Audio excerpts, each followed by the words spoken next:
Madame,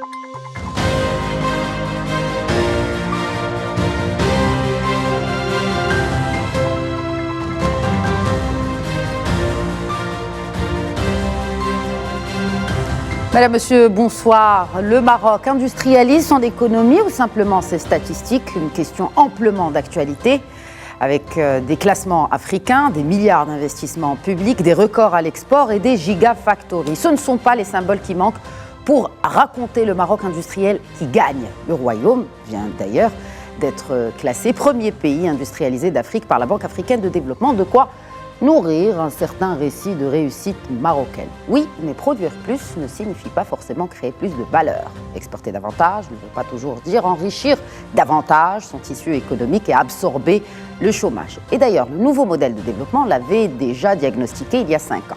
En clair, le Maroc industriel avance, mais avec la persistance du chômage, où commence réellement la souveraineté industrielle. Le paradoxe est là. Le Maroc attire les investisseurs étrangers, mais les industriels marocains eux-mêmes ne sont pas vraiment dans le big game. Et puis il y a l'autre industrie, celle qui fait l'actu aussi. Ce commerce intérieur des intermédiaires, des circuits de distribution flous, des prix qui flambent entre le producteur et le consommateur. Là aussi, le nouveau modèle de développement avait tiré la sonnette d'alarme sur une économie d'errante. Là aussi, une économie d'errante, tout comme dans l'industrie. Pourtant, malgré les promesses de réforme, beaucoup ont le sentiment que le gouvernement recule dès qu'il faut affronter certains lobbies. Alors, dans Question d'actu, on dépasse les slogans et les inaugurations et on pose les questions au gouvernement. Et si le véritable test de l'industrie marocaine n'était plus ce que le Maroc exporte, mais ce que les Marocains ressentent réellement dans leur quotidien? Nous avons avec nous un membre du gouvernement. Nous le remercions d'avoir accepté l'invitation de Questions d'actu et de Médien TV, ce qui n'est pas le cas, malheureusement, pour le reste des membres de notre gouvernement. Riyad Benzour, bonsoir et bienvenue. Marhaba bik, Médien TV, Questions d'actu une nouvelle fois. Allah yabarak fik, bonsoir. Pour ceux qui ne vous connaissent pas encore, ce que j'en doute, vous êtes donc ministre de l'Industrie et du Commerce. C'est un plaisir de vous accueillir. Tout le plaisir est pour moi. Avec nous aussi les présidents du think tank marocain, de l'Institut marocain de l'intelligence stratégique, également économiste, essayiste, auteur de nombreux ouvrages sur le Maroc et l'Afrique, pour ne citer que Intelligence économique et guerre secrète au Maroc en 2009. Et ce dernier, Défi de la puissance, Maroc, défi de la puissance, paru aux éditions Le Cherche Midi, est déjà un succès. Bonsoir Abdelmalek Alaoui. Bonsoir Khadija. Bienvenue à vous également sur Merci. ce plateau. Monsieur le ministre, ça a fait l'actualité depuis la semaine dernière et puis ça a fait le tour de la presse, naturellement nationale, mais surtout internationale, Bloomberg, Financial Times, TV5 Monde, RFI, bon, bref, toute la presse internationale a parlé de cet indice de la Banque africaine de développement d'industrialisation. Alors expliquez-nous, Monsieur le ministre, ce que signifie réellement le classement du Maroc par la BAD en tête de l'indice africain d'industrialisation 2025.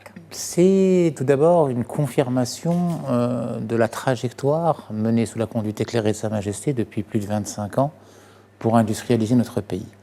Donc c'est une trajectoire qui a permis d'atteindre des résultats extrêmement intéressants.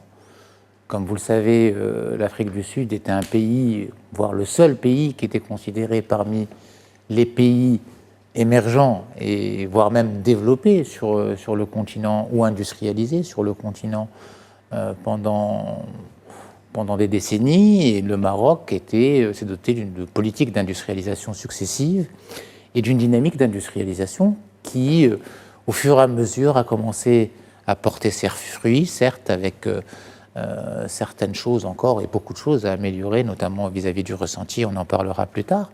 Mais cet indice confirme la trajectoire du Maroc, confirme que le Maroc est en train de gagner des points, est en train de gagner des étapes.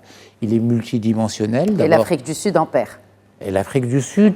Ça expliquerait aussi peut-être ce classement. En perd relativement, parce que c'était des fragilités qui étaient en Afrique du Sud déjà connues depuis plus de 15-20 ans. L'Afrique du Sud avait toujours eu des fragilités en termes d'énergie, en termes de stabilité macroéconomique. C'était des choses qui étaient des ingrédients intrinsèque de l'économie sud-africaine. Donc même si elle en perd aussi relativement. Donc cet indice, il est multidimensionnel, il parle de performance manufacturière, donc de valeur ajoutée et d'exportation. valeur ajoutée que vous avez citée tout à l'heure. Il y a eu des évolutions aussi intéressantes dans la valeur ajoutée. On parle de capital, pas seulement de capital étranger, et on en parlera aussi plus tard sur la répartition capital étranger, capital marocain, et vous aurez de belles surprises. Il parle de travail, et donc de ressenti, d'impact sur les emplois industriels, et en termes de quantité, et en termes de qualité. De volume aussi, parce que si on venait à comparer les volumes d'investissement je finis la liste, et puis on pourra rentrer sur les détails, ou sinon on parlera de statistiques. Oui. Ou sinon j'aurais pu rebondir sur vos statistiques et sur autre chose. J'essaie de vous expliquer, de répondre à votre question. Et il parle d'environnement des affaires, et ce qui est intéressant, qui ont évolué pour pouvoir accueillir ces investisseurs de classe mondiale.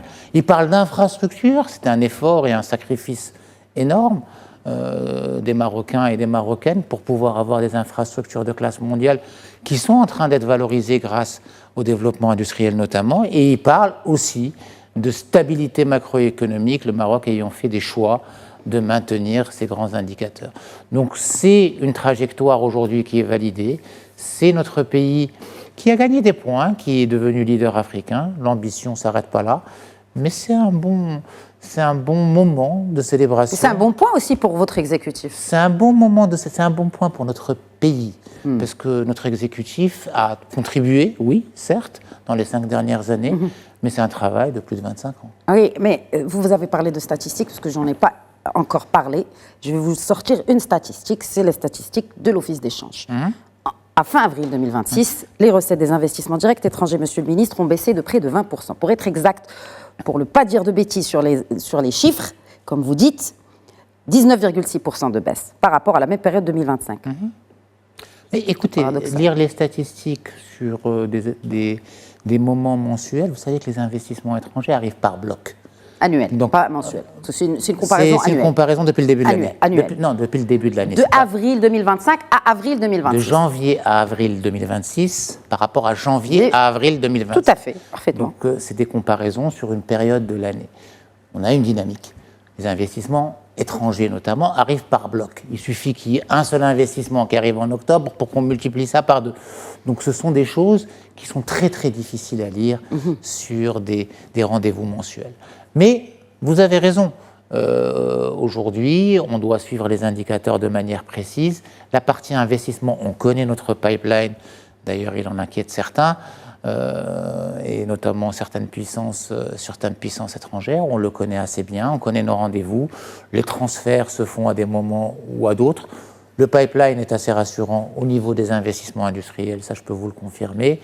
Et pour le reste... Quelle est la part vous avez parlé tout à l'heure d'investissements industriels étrangers et versus marocains. Alors c'est ça qui est intéressant. Quand on regarde là d'abord la structure du capital de l'industrie nationale, la structure de capital de l'industrie nationale, les 3/4 du capital sont possédés par des investisseurs marocains et le quart par les investisseurs étrangers parce qu'on a une industrie aussi historique. Quand on regarde les 10 dernières années, effectivement, on est à moitié-moitié. Mais il y a toujours la moitié de l'investissement industriel qui se fait par du capital marocain.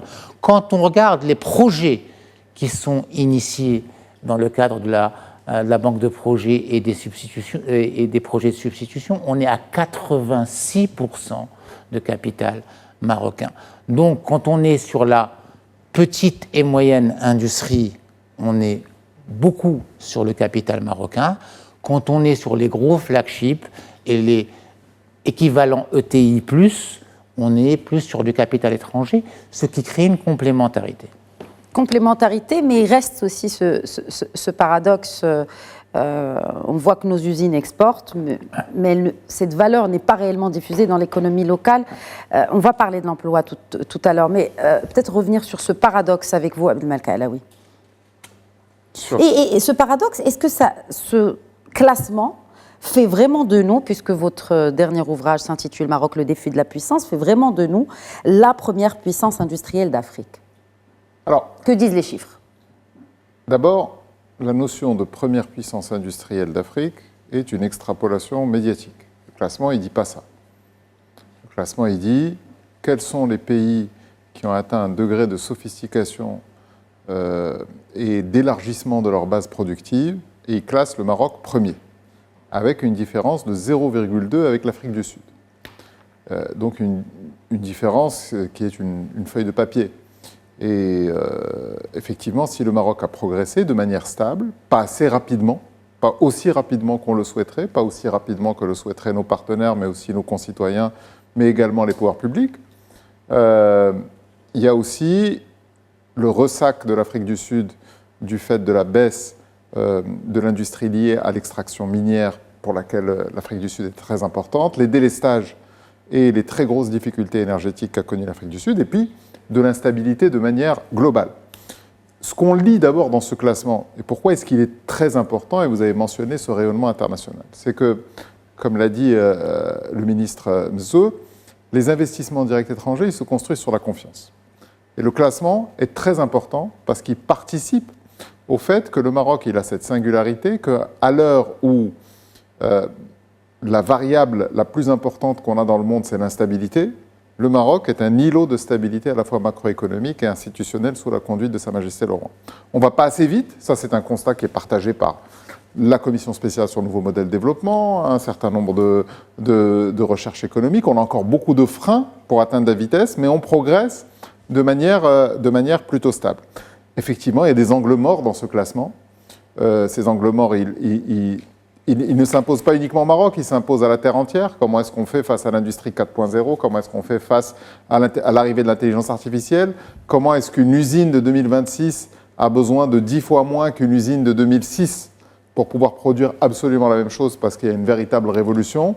Ce sont les défis auxquels on est confronté. Et puis, il y a évidemment la structure du capital. Je mettrai une petite nuance sur l'enthousiasme du ministre sur la marocanité du capital. Je pense qu'il faut faire aussi la distinction sur est-ce que le capital est capital d'État ou un capital privé.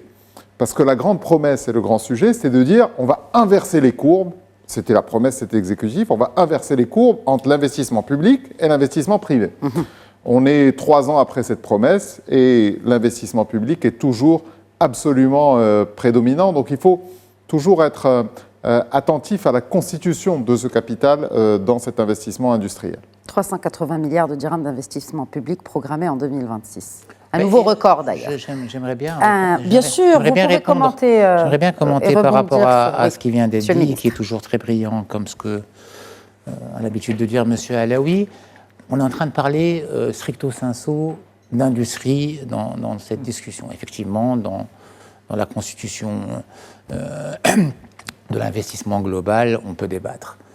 Et sur l'industrie, bien évidemment, comme vous le savez, 95% des investissements sont des investissements privés. On n'est pas dans l'investissement public, ou alors, à quelques exceptions près, notamment une qui est très lourdement, une industrie très lourdement investisseuse, qui est l'industrie des phosphates, qui est dirigée de manière, qui est un établissement privé à propriété publique. Donc, aujourd'hui, il y a un vrai engouement, et sur la répartition public-privé, et sur la répartition aussi en termes de taille. Ça veut dire on voit beaucoup d'entreprises et de PME, de PMI qui investissent de manière assez intéressante. On voit aussi un reflux qui était exceptionnel. On a eu beaucoup de Marocains dans le début des années 2000 qui sont sortis de l'industrie et qui ont intégré la distribution et l'importation en bénéficiant des accords de libre-échange, qui sont en train de revenir à la production. On voit aussi, ce qui a été aussi souligné par le nouveau modèle de développement, on voit aussi la formalisation de certains acteurs qui étaient au niveau informel dans la transformation ou dans la collecte et qui sont rentrés dans l'industrie. Alors ce n'est pas un enthousiasme débordant, c'est des analyses exhaustives qui sont faites chaque année, des enquêtes qui sont faites de manière très très précise et croisée, et effectivement ça n'est pas suffisant, je confirme, ça ne va pas assez vite, je confirme, mais encore une fois, que de rêves se sont réalisés. Quand il y a 5 ans, on venait parler de la chaîne de valeur de la batterie, et puis aujourd'hui ça constitue quelque chose d'exceptionnel et quelque chose quasi normal de pouvoir l'avoir et de pouvoir commencer à produire, c'est quand même intéressant. Quand il y a 5 ans, on parlait de l'assemblage d'un avion complet dans notre pays et qu'on commence aujourd'hui à avoir les éléments les plus critiques de ces avions qui commencent à s'installer chez nous, ça commence à devenir du concret. Quand il y a 5 ans, on parlait encore une fois de substitution et ont commencé à démarrer cette fameuse volonté de souveraineté et de répondre aux besoins des Marocains et des Marocaines, ça commence à s'installer. D'ailleurs, dans le secteur industriel, on est à peu près à 900 milliards de dirhams de chiffre d'affaires, à peu près à 280 milliards de valeur ajoutée. Et sur les 900 milliards de chiffre d'affaires, la moitié est orientée vers le marché national et l'autre moitié, un peu moins d'ailleurs, est orientée à l'export. Alors, vous avez parlé justement d'analyse croisée. Il y a eu cette analyse croisée du Centre de prospection économique et sociale qui a un peu marqué les 5 ans du nouveau modèle de développement, n'est-ce pas? Alors, sur les principales conclusions de ce rapport, qui est un peu une analyse croisée entre les ambitions du nouveau modèle de développement et le bilan. Il y a bien sûr un bilan positif, il y a des réalisations, généralisation accélérée de la protection sociale, forte dynamique d'investissement, vous l'avez évoqué tout à l'heure, hausse des IDE, bon après, on vient de voir que des fois, il y a des saisons plutôt plus fructueuses que d'autres, développement des infrastructures, vous l'avez évoqué tout à l'heure, mais il y a des limites. Il y a des limites, et bien sûr, vous voyez où je veux en venir. Il y a ce chômage persistant. 13%, c'est quand même assez inédit en 2025.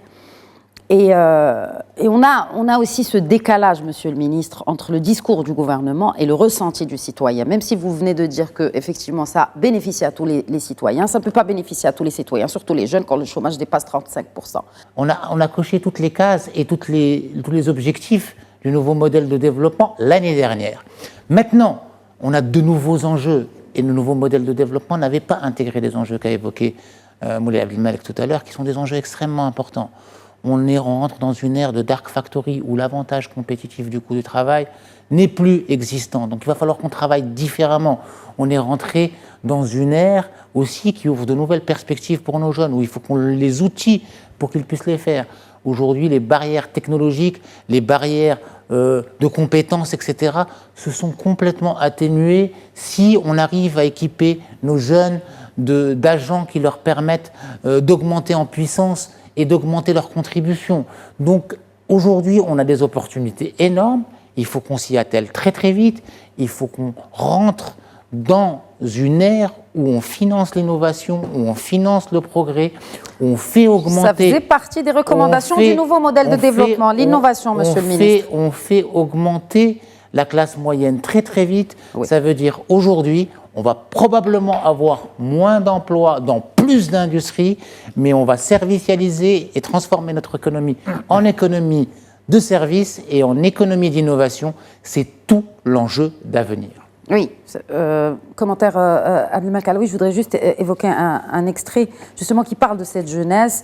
Vous dites dans ce Maroc défi de la puissance, c'est que faut-il en conclure? Le Maroc doit plus que jamais penser cette rupture non comme une fatalité, mais comme l'ultime défi. Il doit faire en sorte que la jeunesse passe de spectatrice à actrice, que l'employeur soit un partenaire qui valorise plutôt qu'un exploitant qui ne fait que tirer profit. Ça m'a fait sourire, cette phrase. C'est assez idyllique. Non, c'est absolument pas idyllique, dans la mesure où, remarquez l'instant dans lequel on est. Même le ministre, quand il s'exprime, il donne toujours un horizon de 5 ans. Donc on est dans une période préélectorale et c'est un peu l'heure des bilans. Oui. De tirer aussi le bilan de cet exécutif. C'est un exercice qui est salutaire. Et je pense que c'est un exercice dans lequel il faut être juste. Il faut être juste pour reconnaître également les progrès qui ont été enregistrés. Bien sûr. On a aujourd'hui une récolte de l'impôt qui s'est considérablement améliorée parce que la trajectoire fiscale a été modifiée et on s'est rendu compte que pour les TPE et les PME, de baisser le point d'indice, ça permettait aux gens d'être beaucoup plus observants sur le plan fiscal et ça a permis d'avoir des ressources beaucoup plus importantes qui financent une partie de cette transformation profonde qu'a le Maroc sous la conduite de Sa Majesté le Roi avec l'édification de l'État social, les aides sociales directes, ce filet de sécurité géant qui est donné pour le bas de la pyramide. Et puis, il faut aussi être juste sur le fait que ce gouvernement, il a peut-être eu les 7 plaies d'Égypte en 5 ans. Oui. En matière de choc externe, il y a eu la guerre en Ukraine, il y a l'inflation, il y a énormément d'éléments. Il lui manquait plus que les criquets. Et bien arrivé. On les a eus. Ils sont arrivés jusqu'à Agadir. Oui. Il faut être juste. Oui. Maintenant, il y a des défauts également dans l'armature gouvernementale qui nous ont aussi ralentis. Quand on voit que dès 2021, on scinde le ministère de l'Industrie et du Commerce et on lui enlève l'investissement, et qu'on a désormais un pôle à deux têtes, ça devient un espèce de machin bicéphale avec lequel, d'un côté, il faut conceptualiser la politique industrielle et de l'autre côté, aller chercher les investisseurs. C'est simplement un modèle qui ne fonctionne pas. Le ministre, il y est pour rien. Lui, il est membre du gouvernement. Après, il a défendu son collègue au gouvernement. C'est-à-dire là, moi, je l'ai interpellé sur les IDE. Ce n'est pas réellement la responsabilité ou du ressort du ministère de l'Industrie. C'est pour appuyer votre propos. Un membre du gouvernement, il a une parole qui est contrainte. Il y a d'abord une solidarité gouvernementale. Et donc, s'exprimer là-dessus... Pas toujours, Abdelmalek Alaoui. S'exprimer là-dessus, c'est aussi notre rôle. Mais qu'est-ce que ça crée comme... C'est tout à son honneur. Mais il fait exception, mais ce n'est pas toujours le cas. Ça crée des retards. Et vous remarquerez, le ministère délégué à l'investissement et à la convergence des politiques publiques... L'évaluation aussi. Moi, j'attends toujours le premier rapport d'évaluation et de convergence des politiques publiques. Je ne l'ai toujours pas vu. Mais juste parce qu'il y a une erreur de conception là-dessus. Il faut pouvoir... Ce qui est très important quand on est un pays à revenu intermédiaire en développement, c'est deux critères qui sont essentiels. C'est le devoir d'expérimentation, c'est ce que fait le Maroc. Le Maroc expérimente un certain nombre de choses. On s'est lancé maintenant dans les batteries en faisant le pari que cette industrie automobile qui a porté le développement industriel du Maroc va se transformer en mobilité électrique. Et ça, c'est très bien, mais il faut aussi qu'on ait le droit à l'erreur. Parce que la politique publique, ce n'est pas une science exacte. Qu'est-ce que vous entendez par droit à l'erreur? C'est-à-dire qu'on peut tenter l'expérience, on peut tenter l'aventure d'avoir peut-être un champion national. Et puis si c'est un échec, c'est un échec. Il faudrait peut-être aussi inculquer cette politique de l'échec, cet esprit, cette philosophie, ce mindset de l'échec, qui est aussi un frein de l'investissement au Maroc. Il n'y a que deux conditions dans le droit à l'erreur. La première, c'est de se rendre compte de l'erreur assez rapidement. Et deuxièmement, de ne pas trop engager d'argent public. Et donc, l'idée principale là-dessus, et c'est vraiment un changement de mindset qu'on doit avoir au Maroc lorsqu'on veut développer ce creuset d'entrepreneurs et lorsqu'il y a cette fameuse conversation, moi je ne partage pas totalement l'enthousiasme du ministre sur le capital marocain qui s'engage dans l'industrie, parce que le différentiel avec les métiers de niche et les métiers rentiers, il est encore trop important. Il est encore beaucoup plus intéressant pour celui qui a du capital dormant d'aller faire de l'immobilier plutôt que d'aller mettre de l'argent dans l'industrie. Et ça, c'est vrai. Et c'est pas uniquement dû au doing business ou aux facilités administratives. C'est dû aussi au fait qu'il y a il faut créer un effet d'éviction des business qui sont rentiers pour obliger le capital dormant à pouvoir partir vers des business qui sont plus compliqués et plus sophistiqués. Donc ce que vous dites, c'est un interventionnisme pur et dur de l'État dans l'économie. Un interventionnisme sur les secteurs rentiers. Comment on peut obliger un investisseur à mettre son argent, à mettre son capital dans une usine plutôt que dans la pierre, plutôt que dans un projet immobilier? En rendant la pierre moins intéressante. Très bien. Bon, après, il y a eu... comment Monsieur le ministre? On parle de la pierre, il y a beaucoup d'autres secteurs qui sont des secteurs rentiers, qui sont des secteurs faciles, et dans lesquels... Historiquement, on a aussi un leg historique. C'est qu'il y a aussi le capital marocain qui ne veut pas avoir affaire au pouvoir public. Or, maintenant, il faut vraiment expliquer de plus en plus que la dynamique a changé, que les pouvoirs publics sont disposés à avoir un dialogue avec les citoyens. Ce n'est pas parfait, hein.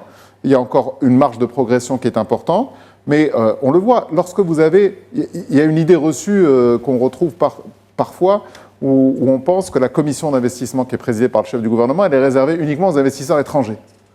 Elle n'est absolument pas réservée aux investisseurs étrangers, elle est réservée à tous les investisseurs, mais dans l'esprit, dans le cortex, on va dire, cérébral de l'investisseur marocain, il pense que c'est fait que pour les étrangers. C'est fait pour tout le monde.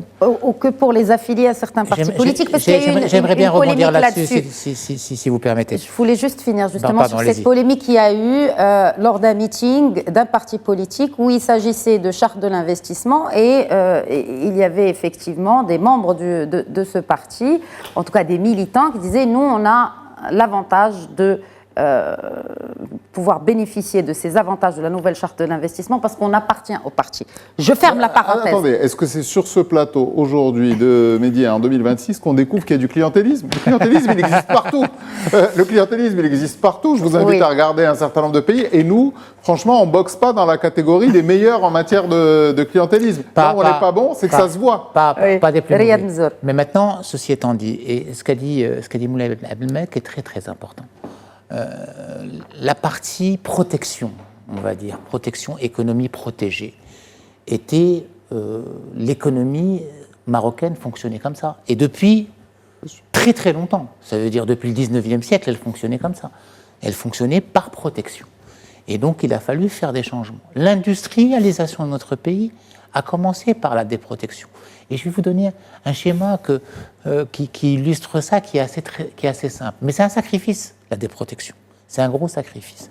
Quand vous arriviez à Casablanca, vous aviez le symbole de l'entrée de Casablanca, quand j'étais jeune, vous deviez être enfant, qui était une usine bleue qui faisait des pneumatiques. Et il y avait derrière une autre usine qui faisait des pneumatiques. Quand on rassemble ces deux usines, qui étaient protégées par des droits de douane faramineux, on ne laissait rien rentrer dans notre pays, ces deux usines produisaient à peu près 150 000 pneus par an, avec une protection vis-à-vis des importations. Le Maroc, pour s'industrialiser, l'un des prérequis pour attirer des investisseurs de classe mondiale est d'avoir accès à des marchés plus larges, pas à notre petit marché, mais pouvoir installer des producteurs qui viennent avoir accès à des marchés plus larges, parce qu'il fallait des industries beaucoup plus compétitives, donc avec un effet d'échelle, etc. Aujourd'hui, quand on a signé ces accords de libre-échange qui étaient un prérequis pour attirer des investisseurs de cette taille-là, ces usines aujourd'hui ont fermé. Et ce qui a créé des problématiques sociales. Et ce ne sont pas les seuls. Il y a beaucoup d'unités industrielles qui étaient protégées, qui ont dû fermer à cause de l'ouverture à la concurrence étrangère. Parce que quand on signe un accord de libre-échange, on demande à des pays de nous ouvrir leur marché, mais on doit ouvrir le nôtre aussi. Donc ces usines ont été déprotégées. Résultat des courses, problèmes sociaux, gros sacrifice de 2 outils industriels symboliques pour notre pays et de bien d'autres qui fabriquaient 150 000 pneus.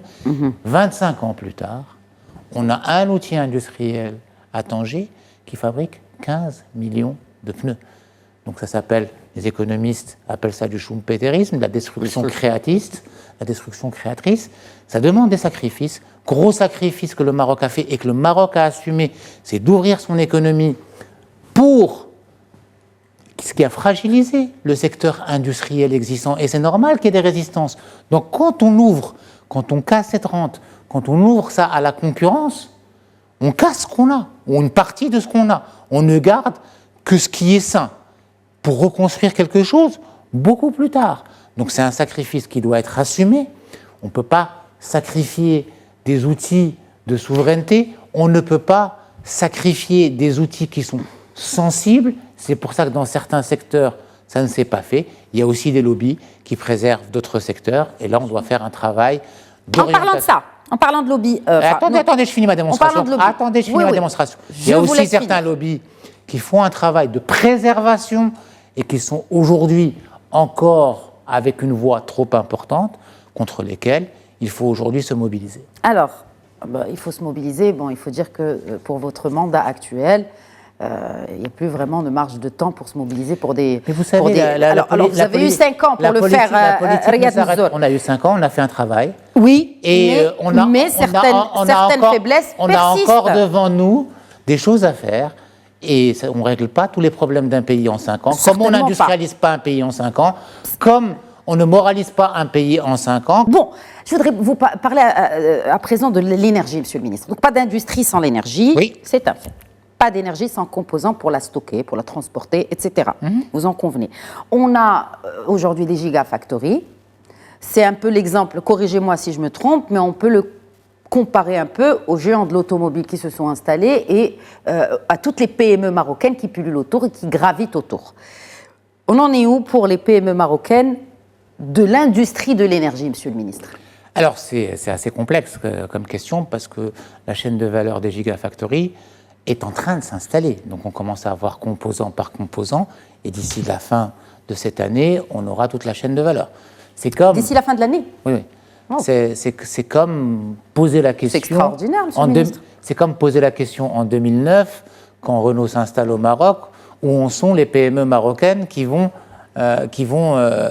être les fournisseurs du premier constructeur marocain. Donc on installe la chaîne de valeur, on est en train de travailler à la construction de cette chaîne de valeur qui est la plus complète chaîne de valeur de production de batteries hors d'Asie et la seule. Comment, Monsieur le Ministre, vous travaillez dessus? Quels sont, en KPIs, par exemple, les objectifs pour cette année? Parce que là, c'est bien pour le chien. En KPI, c'est très simple. Oui, Monsieur le Ministre. Ministre. On va avoir 20 gigawattheures de capacité de production, ce qui permet pour vous traduire ça en véhicule moyen, pas en véhicule luxueux, en véhicule moyen d'équiper 500 000 voitures. Ça va être installé d'ici la fin de l'année. Du début à la fin, ça veut dire du principe actif, qui est le précurseur, qui est la matière active de la batterie, qu'on nous produisons déjà depuis 1 an et demi, jusqu'à la voiture, en passant par la cellule, en passant par la cathode, l'anode, le séparateur, l'électrolyte, le battery management system, ça veut dire le cerveau de la batterie, l'électronique de la batterie, les câbles qui sont nécessaires, tous les composants seront produits ou sont déjà produits au Maroc. C'est la seule chaîne de valeur de cette profondeur qui existe au monde hors d'Asie. Ce que je veux dire, Monsieur le Ministre, c'est que la transition énergétique, elle a commencé depuis quelques années, voire une décennie maintenant. Et on le voit, pourquoi on n'a pas accompagné cette transition énergétique dans notre pays. C'est-à-dire, on produit vert, mais on importe pour pouvoir stocker, pour pouvoir transporter. Il y a une confusion des genres assez importante. La transition énergétique, le Maroc est aujourd'hui une capacité installée de production qui équivaut à 48-50% de sa capacité installée, à 20%, un peu moins de 20% de sa consommation. Ça, c'est pour les énergies renouvelables. Oui. Mais pour produire ces énergies renouvelables, on importe des composants. Dans les outils de production de cette énergie renouvelable, il y a bien évidemment la batterie qui est un déterminant, qui est maîtrisée à 80% par la Chine en termes de technologie et qui n'était produite que là-bas, et il fallait avoir les facteurs de compétitivité pour pouvoir la produire ici. Pour avoir ces facteurs de compétitivité, il y a eu un saut technologique de passage d'une technologie qui est à base de nickel à une technologie qui est à base de phosphate. Ça nous donne un premier avantage compétitif. Et 2, il fallait avoir une certaine maturité industrielle, parce que c'est de l'industrie chimique à la base. Il fallait avoir une certaine maturité industrielle que nous avons atteint très récemment. Ça, c'est pour les batteries, mais pour le reste, très bien. Ministre, il n'y a pas que les batteries. Madame, on fait des mâts, on fait des pales d'éoliennes, on est en train de travailler sur les réacteurs, on est en train de travailler sur les panneaux solaires, on travaille sur les panneaux solaires, les cellules à base de Donc on travaille sur les panneaux solaires, on travaille bien sûr, on travaille sur tout, on s'interdit rien. Mais est-ce qu'on les produit localement, Monsieur le Ministre? Oui, madame. Oui, maintenant, si vous le dites. Quel niveau d'intégration? Oui, c'est autre chose. Mais c'est ça. Quand je dis les produits, je parle des PME marocaines. Encore une fois, on travaille, on fait ce qu'on sait faire à des niveaux compétitifs et on travaille sur l'intégration en profondeur. Ça ne se fait pas du jour au lendemain. Oui, mais ça se fait, il faut des outils pour que ça se fasse. Mais bien sûr, des outils. Quels sont ces outils que vous mettez en place pour les industriels, Monsieur le Ministre? 3 types d'outils. Il y a les outils d'accompagnement financier, mais qui ne sont pas suffisants. Il y a les outils d'intégration aux écosystèmes et il y a les outils d'intégration à la commande publique. Oui, un commentaire sur l'industrie de l'énergie dans notre pays, d'abord, avant de moi, je ne veux pas rajouter du commentaire au commentaire, parce qu'effectivement, on produit un certain nombre d'outils au Maroc, localement, mais l'éléphant dans la pièce, c'est que le ministre Mzour disait que pendant les 5 ans de mandat, ils ont combattu beaucoup de lobbies. S'il y a un lobby qui n'a pas réussi à être vaincu, c'est celui du fossile au Maroc. C'est que le vrai sujet, c'est que les produits et les projets d'énergie renouvelable n'avancent pas assez vite, ne sont pas autorisés assez rapidement et sont souvent mis en difficulté lorsqu'il s'agit de les avoir à taille réelle. L'objectif d'être dans les 52% de mix énergétique, on va très probablement l'atteindre. Mais le potentiel auquel nous pourrions être est très nettement supérieur. On s'en rend compte, et il est d'autant plus supérieur que c'est une opportunité en or pour nous, parce que pour les industriels étrangers et les industriels nationaux, le coût de l'énergie est encore trop cher. Là où nous avions l'option d'accélérer, on a décidé de rester pépère sur le train. Et quand vous voyez que les décrets d'application sur la loi 1409, qui est essentielle pour les énergies renouvelables, ils ont mis 2 ans à sortir, et pas faute de volontarisme de la ministre, selon ce qu'elle dit, parce qu'il y a eu des blocages interministériels extrêmement importants. Il faut à un moment qu'on se pose les vraies questions. Les freins à notre compétitivité en matière d'énergie, ce sont des freins structurels de gouvernance entre les mains d'exécutifs. Le premier, il est financier, il concerne l'ONE. Nous avons aujourd'hui un organisme d'État qui a une dette énorme, qui est autour des 130 milliards de dirhams, qui est en train de s'aggraver chaque jour à mesure que le prix des énergies fossiles mondiales n'arrête pas d'augmenter, que la facture du gaz augmente. Ça fait 10 ans que tout le monde parle de séparer la production de l'exploitation et on n'arrive pas à accoucher de cette réforme. Or, le Maroc, il sait faire du financement, on va dire, innovants. Oui. Il y a la possibilité de faire un fonds de défaisance, mais il n'y a pas de volonté de s'occuper de ce sujet-là. Tant que vous ne réglez pas le problème de la dette de l'ONU, vous ne permettez pas l'accélération en matière d'énergie renouvelable et vous ne donnez pas aux industriels un coût de l'énergie qui est compétitif pour leur business par rapport juste à nos voisins lorsqu'ils font le benchmark. Parce qu'eux, ils ont des juniors de 25 ans qui regardent le coût de l'énergie comme intrant dans leur industrie et regardent si on a la capacité de le faire. Idem pour l'eau. On a été extrêmement volontariste sur l'eau depuis qu'il y a eu ce cycle de sécheresse extrêmement important, mais la question du coût de l'eau dans notre pays va devoir se poser parce qu'aujourd'hui, nous avons de l'eau qui est subventionnée, que nous exportons sous des produits transformés à faible valeur ajoutée, par exemple la tomate, qui est au cœur des sujets actuels. Et donc, il faut qu'on traite, si vous voulez, la maladie, et pas qu'on vienne traiter la manifestation de la maladie. Il faut qu'on soit sur les sujets de fond. C'est déjà trop tard pour l'exécutif actuel. Mais j'aurais aimé que dans le débat public et dans les propositions des partis politiques pour les élections, que ces sujets de fond, qui ne sont pas les sujets dont on peut aujourd'hui se cacher, comme notamment l'ONU et la question évidemment de la place de l'énergie fossile dans notre pays, il faut qu'elle soit au cœur de la conversation nationale pour septembre. Oui, conversation politique aussi. Riyad Mzour, je me dois de vous poser la question. Quelle est la place ? Je vous laisserai finir cette fois. Quelle est la place de l'industrie dans le programme politique de l'Istiqlal? Aujourd'hui, l'Istiqlal est en train de préparer son programme par rapport à ça. Il y a énormément de réflexions et des réflexions, des remises en cause qui sont extrêmement importantes. Le monde a changé par rapport à 2021. On était dans la mondialisation, on est dans une fragmentation pleinement assumée. On était dans l'industrie génère des emplois en masse, on est dans les dark factories. On était dans une population marocaine pour laquelle il fallait trouver des emplois, quels que soient les emplois, que ce soit des emplois stables et des emplois couverts. On est dans une jeunesse marocaine qui a besoin d'emplois de meilleure qualité, de plus haut niveau. On n'arrive pas à recruter aujourd'hui dans l'agriculture, dans le bâtiment, dans l'industrie textile, dans l'industrie du câblage. On n'arrive pas à recruter. Pourquoi ? Parce qu'aujourd'hui, les arbitrages se font de manière très intéressante par nos jeunes. Nos jeunes sont intelligents, nos jeunes savent faire les choix, nos jeunes, ils savent qu'investir 3 ou 4 000 ou 5 000 dirhams dans un 2 roues et prendre un sac et commencer à livrer, ils gagnent en 2-3 heures plus que ce qu'ils gagnent s'ils se lèvent à 6 heures du matin et ils vont travailler dans une usine. Nos jeunes font des arbitrages extrêmement importants. Vous savez, je vous le dis, les statistiques par rapport aux usines sont extrêmement préoccupantes. Nos jeunes, aujourd'hui, ont de moins en moins d'appétit pour aller travailler dans les usines. Donc, aujourd'hui, il faut accompagner, vous savez, on n'est pas... Mais comment vous accompagnez ces changements, en tant que parti politique? Vous êtes censé mener la réflexion, Madame, Monsieur le Ministre, en tant que parti politique. Oui, on l'amène, c'est ce que je vous parle des ingrédients de la réflexion. Oui, le diagnostic, on le connaît, Monsieur le Ministre. Maintenant, vous voulez que je vous présente le programme, avant qu'on le sorte? Je ne vous demande pas de vous présenter, mais vous avez quand même quelques réponses à certaines questions. Bien sûr qu'on a des réponses. Je ne vous demande pas de répondre à toutes les doléances des Marocaines et des Marocains. Bien sûr qu'on a des réponses. Mais ne me demandez pas, Madame Hersel, de vous présenter un programme avant qu'il ne soit présenté. Je vous demande une partie du programme sur l'industrie.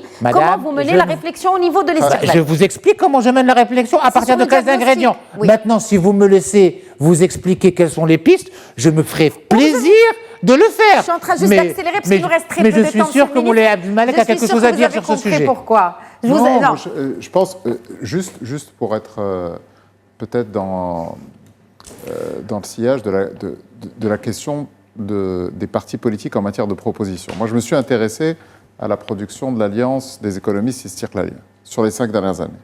Et ce que je peux vous dire quand on fait les statistiques, c'est qu'effectivement, ils sont extrêmement concentrés sur des thématiques qui sont très rémunératrices électoralement. Sur l'emploi, sur le pouvoir d'achat, sur les jeunes. Et il y a moins de 10% de la production qui est sur comment...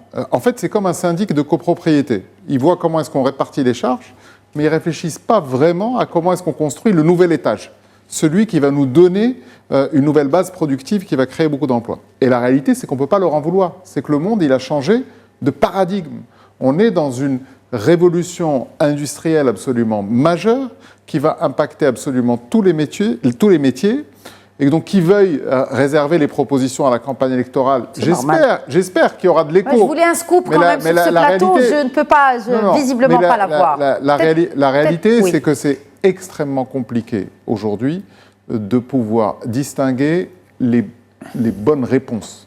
Parce que toutes les réponses qu'on a actuellement sont du prêt-à-penser. Il y a des gens qui sont ultra enthousiastes sur l'intelligence artificielle et sur ce qu'elle peut ramener en matière d'emploi pour les jeunes notamment. Vous l'êtes moins. Et depuis 3 mois... Vous l'êtes moins, Abdelmalek Alaoui, sur l'intelligence artificielle. Moi, je le suis beaucoup moins parce que c'est une question aussi d'équipement intellectuel. C'est aussi une question de formation. Est-ce que les jeunes ont été préparés à utiliser l'intelligence artificielle comme un moyen qui va les accompagner dans leur métier ou pas? Et puis, il y a une difficulté qui est consubstantielle à l'économie marocaine, et je pense que c'est un sujet qui est insuffisamment traité par les partis politiques. Parce que la crise silencieuse, qui est le sous-jacent de ce dont parlait Riyad Mzour, c'est-à-dire la difficulté à pouvoir embaucher dans les métiers à forte pénibilité. Appelons-les comme ça. Les métiers où il faut se lever à 6 heures du matin, aller à la campagne, être dans le bâtiment, être dans des métiers qui sont peu rémunérateurs, qui ne sont pas très éloignés du SMIC ou du SMAG en zone agricole. Comment est-ce qu'on réintéresse les Marocains à le faire? Eh bien, je vais vous dire une chose, on ne va pas réussir à le faire. On ne va pas réussir à le faire pour une raison simple.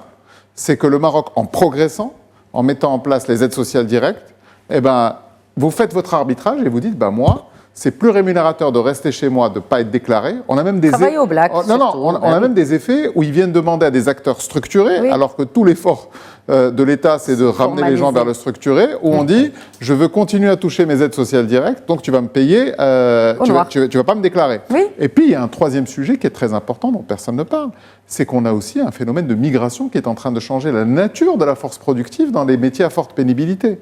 Et pour nous, j'aimerais que les partis politiques s'en emparent. Pourquoi? Parce que ça change dans les campagnes, ça change dans l'industrie, mais ça change dans les familles. À qui est-ce qu'on confie aujourd'hui notre bien le plus précieux, que sont nos aînés et nos enfants? On les confie de plus en plus à des subsahariens. Et donc, ce sont des gens qui sont extrêmement précieux dans la structure de notre vie collective. Mais pour l'instant, on a de la croissance. Si demain, on n'a pas de croissance, qu'est-ce qui risque de se passer? Vous allez avoir une frange des Marocains qui vont dire, si ces jobs-là ont été perdus pour les Marocains, c'est la faute des autres. Et c'est la faute des migrants. Et donc, il faut qu'on fasse très attention. Il faut qu'on s'y intéresse. Moi, je voudrais entendre les partis politiques là-dessus. Sa Majesté a décliné une vision qui est une vision généreuse avec sa régularisation massive de 2014, avec les partenariats Sud-Sud. Mais c'est un sujet qui est essentiel pour l'industrie. C'est un sujet qu'on peut trouver dans l'industrie, par exemple, du poisson. Si on va dans le sud du Maroc, il y a des usines qui sont pleines de subsahariens parce qu'il n'y a pas suffisamment de main-d'œuvre locale. Et pas uniquement dans le sud. C'est un phénomène, oui, qui est de plus en plus visible. Vous avez parlé de l'Alliance des économistes istiqlaliens. Je trouve quand même, sans parti pris aucun, bien naturellement, que quand même, ils font l'effort de la réflexion, de pousser la réflexion. On le voyait dans d'autres partis. Mais ils sont tournés vers la répartition, ils ne sont pas tournés vers la production. On le voyait dans d'autres partis. De plus en plus. Mais on ne le voit pas chez d'autres partis, malheureusement, qui, historiquement, produisaient de la pensée, des idées, étaient là pour aussi nourrir le débat public à travers ces réflexions. Moi, je pense qu'elle progressera. C'est un point positif quand même pour l'Alliance des économistes istiqlaliens. En toute neutralité, bien sûr. Je mets ma casquette 2 secondes de mouche du coche là-dessus. Je pense que l'Alliance des économistes istiqlaliens sera encore beaucoup plus productive quand elle s'appellera l'Alliance des économistes. Parce qu'il n'y a pas besoin d'être istiqlalien pour être économiste. Donc il faut être moins sectaire. Non, il faut être moins sectaire. Il faut s'ouvrir à tout le monde. Je vais vous expliquer le concept de ces alliances qui est extrêmement intéressant. Le concept de ces alliances étant de servir, bien sûr, de laboratoire de réflexion, mais aussi de recruter et d'animer et de sensibiliser les compétences aux politiques publiques. Donc un parti politique a des rôles très particuliers. Parmi les rôles, c'est l'encadrement et de pouvoir préparer des personnes à saisir cette fameuse vocation, cette noble vocation de servir le pays et de servir le bien public. Donc c'est ce double rôle qui est extrêmement intéressant. Et je trouve que malgré nos limites, au niveau de l'Alliance des économistes istiqlaliens à laquelle j'ai l'honneur d'appartenir, malgré nos limites, je pense qu'on fait l'effort d'ouvrir certains débats et d'ouvrir certaines réflexions. Certes, c'est en lien certainement avec les préoccupations des Marocains, c'est pour ça que vous y voyez quelque chose d'électoraliste, il n'y a rien de péjoratif à répondre à une préoccupation des Marocains. Il y a des réflexions, vous l'avez dit, un peu plus long-termistes et un peu plus structurels. Ils sont très centrés sur la fiscalité, sur l'emploi. Je les ai vus, les études. Moi, j'appartiens, donc je peux vous répondre. Oui. J'appartiens même au bureau du régent. Moi, c'est plus important parce que je suis consommateur. Donc c'est moi qui les lis. Non, mais ça. En parlant de ça, est-ce que l'Alliance s'est intéressée, par exemple, au commerce intérieur? On n'a pas traité de la question. Au commerce intérieur. Oui, mais... Maintenant, pour répondre à votre question, et c'est très très important, et répondre à vos attentes, c'est très très important. Il y a quelque chose qui est contre-intuitif par rapport aux choses qu'on doit proposer. Est-ce qu'aujourd'hui, on doit proposer l'accélération de l'industrialisation encore plus rapidement avec moins d'emplois? C'est quelque chose qui est contre-intuitif. Est-ce qu'on doit proposer le soutien public à une industrie sans emploi? Il va falloir voir le lien et voir la valeur ajoutée qu'il y a dedans. Ma réponse, instinctivement, c'est oui, en tant qu'opérateur avisé. Mais comment mobiliser autour de soi pour qu'on puisse capter cette valeur et la redistribuer de manière différente?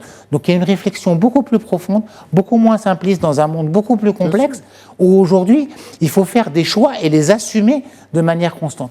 Pour la partie migration et subsaharien, d'abord, c'est un problème de pays qui arrive à un niveau de développement assez intéressant. C'est quand même un beau moment pour aujourd'hui s'enorgueillir de cette trajectoire de développement. Et deuxièmement, ce qui est intéressant, on ne doit en aucune façon créer ces schismes, on doit créer les bonnes conditions d'intégration. Il y a des difficultés, il y a des réactions qu'on commence à pressentir, qui ont été exacerbées après la finale de la Coupe d'Afrique, par exemple.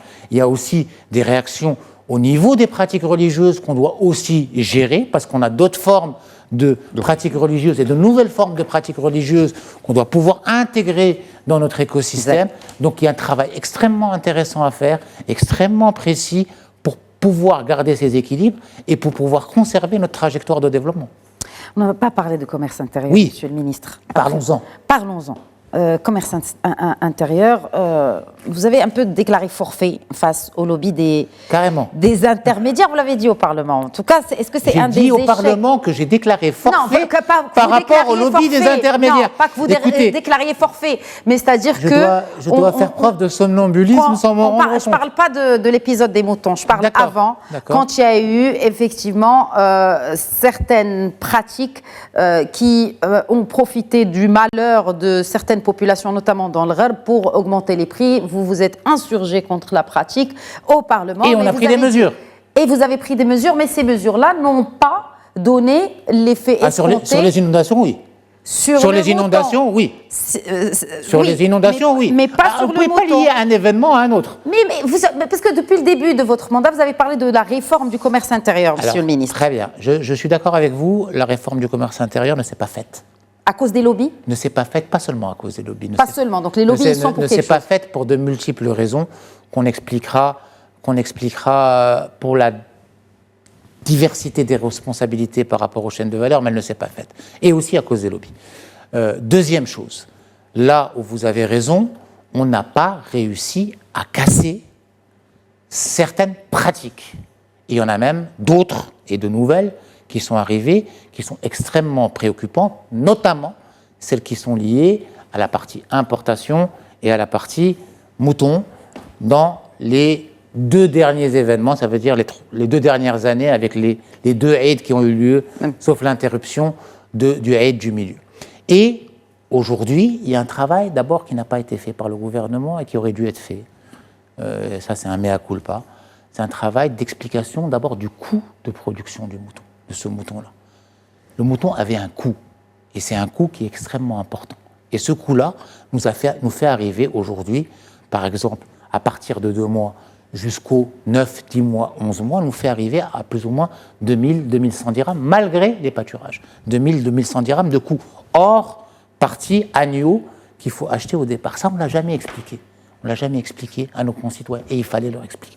La deuxième chose où on a peut-être péché, c'est qu'on n'a pas su alimenter et fluidifier le circuit de distribution. On a essayé de casser les lobbies, ce qui a eu un impact négatif sur le circuit de distribution. Je vous explique. Quand on a essayé de casser les lobbies en interdisant les reventes à la fin, la semaine d'avant l'Aïd, on a interdit la revente du mouton pour essayer de casser les lobbies. Mais d'un autre côté, il y avait toute une chaîne logistique. Il faut déplacer 6 millions de bêtes. durant cette période. Il y a tout un circuit logistique qui lui-même a été impacté et a pris peur en se disant si je mets 10 moutons dans ma fourgonnette ou si je mets 10 moutons dans mon pick-up, on va m'accuser d'être un marchand. Donc aujourd'hui, il y a un travail qui doit être fait et un travail de fond. On va restructurer les marchés de gros qui demandent un investissement colossal et l'implication importante des collectivités locales. C'est quelque chose qui est assez complexe. On est en train de finaliser le texte de loi pour pouvoir le présenter par rapport à ça, pour structurer, mais je ne suis pas sûr. Et c'est là, quand on fait nos calculs, je ne suis pas sûr qu'en formalisant, en faisant rentrer tout ça dans le circuit du marché de gros hyper structuré à la Rungis, du circuit de distribution avec une traçabilité, on puisse réduire les coûts. En faisant mes calculs, j'ai l'impression, je n'ai pas l'étude complète, qu'on va renchérir même le coût en rentrant dans ces circuits formels de 15 à 20%. Maintenant, aujourd'hui, la première des choses à faire pour remettre la sécurité alimentaire et la sécurité même du pouvoir d'achat des Marocains, il faut recommencer à travailler sur la souveraineté alimentaire. Il faut rediriger, réfléchir la production alimentaire vers la consommation et le besoin des Marocains. Ça tombe bien, le département de l'agriculture est en plein dans le Génération Green, donc par deux du plan Maroc Vert. Bon, ce n'est pas notre sujet aujourd'hui. Riyad Mzoulou, vous êtes en fin de mandat. Oui. Qu'est-ce que vous auriez fait différemment? Écoutez, plein de choses. J'aurais fait... On n'a pas le temps de toutes les... il faudrait une émission. Votre top 2. Il faudrait une émission pour dire deux choses que vous auriez fait différemment. Qu'est-ce qu'on aurait pu faire différemment? J'aurais pu intégrer beaucoup plus vite l'intelligence artificielle dans tous les systèmes de production et de formation de notre pays. On aurait pu aujourd'hui travailler de manière un peu plus agressive pour protéger notre réputation vis-à-vis des investissements qui viennent d'autres pays dans certains marchés. On aurait pu aussi travailler de manière un peu plus accélérée pour pouvoir permettre l'accès à l'énergie verte à notre industrie. On aurait pu travailler aussi de manière plus accélérée pour pouvoir avoir plus de création de valeur et de transformation de valeur de nos produits dans certaines zones reculées. Voilà. Il y a énormément... Bravo, vous venez de décliner votre programme. Il y a énormément de choses à faire. Bon, alors... Vous remarquez que sur tous ces regrets, il n'y a aucun ministre de son bord politique. Tous ceux qui sont impactés par ce qu'il vient de dire ne sont pas Non, franchement, il n'y avait pas d'arrière-pensée politique par rapport à ça. Je parle de mes regrets à moi, parce que, in fine, aujourd'hui, produire dans des zones reculées, c'est aussi ma responsabilité. In fine, être dans le lobbying pour aller travailler sur la protection de mes marchés, c'est ma responsabilité aussi. Être dans le gouvernement, ça a servi ou desservi l'Istiqlal finalement? Écoutez, l'Istiqlal a servi, et c'est pour ça qu'il est rentré dans le gouvernement. Avec les jeux de mots qu'il fallait, comment, dernière question, vous appréhendez votre première expérience électorale, monsieur le ministre? Avec beaucoup d'humilité. Vous présentez à Ben Slimane. Avec beaucoup d'humilité. C'est tout. Parfait. Bon. Merci. Beaucoup de choses encore à traiter dans cette émission, mais je pense qu'on a pu répondre à beaucoup de questions. Merci encore une fois. Merci à vous. Vous êtes prêté au jeu et de vous être... d'avoir répondu tout simplement à nos questions ce soir. Merci à vous. Ministre Riyad Mzoulou. Merci Abdelmalek Alaoui encore une fois d'avoir été avec nous, d'avoir nourri la réflexion ce soir autour de ces grands défis pour que le Maroc soit cette puissance industrielle à laquelle nous aspirons tous, avec à la tête bien sûr notre souverain, Sa Majesté le Roi Mohamed VI. Merci beaucoup de nous avoir suivis. C'était Question d'actu. Très bonne soirée à tous.